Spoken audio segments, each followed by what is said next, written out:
अष्टांगिक मार्ग क्या है? बुद्ध ने मुक्ति का रास्ता कैसे बताया?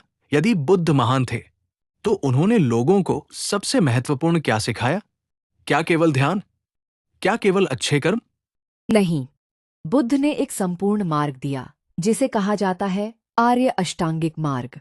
लेकिन पहले एक प्रश्न, क्या आपने कभी सोचा है? हम जानते हैं कि क्रोध बुरा है, फिर भी क्रोध करते हैं। जानते हैं कि चिंता हमें दुख देती है, फिर भी चिंता करते हैं। जानते हैं कि आसक्ति दुख देती है, फिर भी छोड़ नहीं पाते। ऐसा क्यों? क्योंकि केवल जानना पर्याप्त नहीं है। जीवन को बदलने के लिए एक मार्ग चाहिए, और यही मार्ग बुद्ध ने दिया, अष्टांगिक मार्ग। अष्टांगिक अर्थात 8 अंगों वाला मार्ग। लेकिन इसे 8 अलग अलग नियम मत समझिए। इसे एक पहिए के 8 तीलियों की तरह समझिए। यदि एक भी तीली टूट जाए तो पहिया डगमगा जाता है। इसी प्रकार जीवन में भी संतुलन आवश्यक है। तो पहला अंग क्या है? सम्यक दृष्टि, सही दृष्टि। जीवन को जैसा है वैसा देखना, न कि जैसा हमारा मन देखना चाहता है। हम चाहते हैं कि सुख हमेशा रहे। हम चाहते हैं कि प्रियजन कभी न जाए। हम चाहते हैं कि परिस्थितियां हमेशा हमारे अनुसार चलें। लेकिन जीवन ऐसा नहीं है। जब हम वास्तविकता को स्वीकार नहीं करते, दुख शुरू होता है। इसलिए बुद्ध ने कहा, पहले देखना सीखो। दूसरा अंग है सम्यक संकल्प, क्योंकि हर कर्म से पहले एक विचार आता है, एक इरादा आता है। यदि मन में करुणा है तो कर्म भी अलग होगा। यदि मन में द्वेष है तो परिणाम भी अलग होगा। बुद्ध कहते हैं, अपने मन के इरादों को पहचानो, यहीं से परिवर्तन शुरू होता है। तीसरा अंग है सम्यक वाणी। आज दुनिया में कितने रिश्ते शब्दों से टूटते हैं। एक झूठ, एक कटु वचन, एक अफवाह, और वर्षों का विश्वास समाप्त। बुद्ध ने पूछा, क्या तुम्हारी वाणी सत्य है? क्या वह हितकारी है?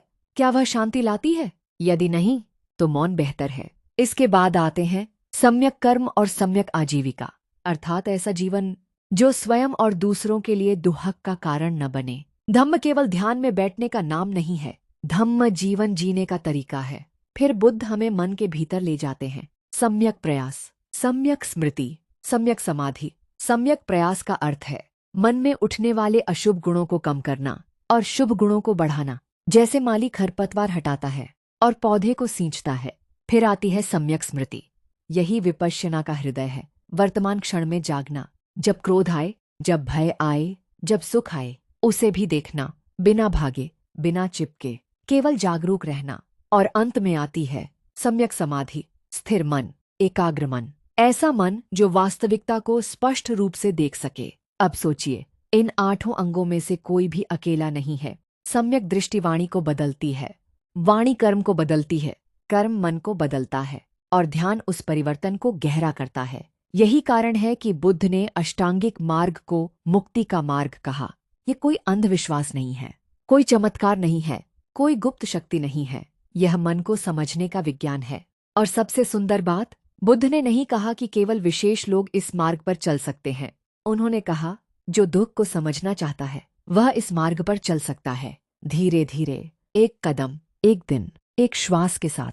अगले भाग में हम अष्टांगिक मार्ग के पहले अंग सम्यक दृष्टि को गहराई से समझेंगे, क्योंकि बुद्ध कहते थे, यदि दृष्टि सही हो जाए तो जीवन की दिशा बदल जाती है।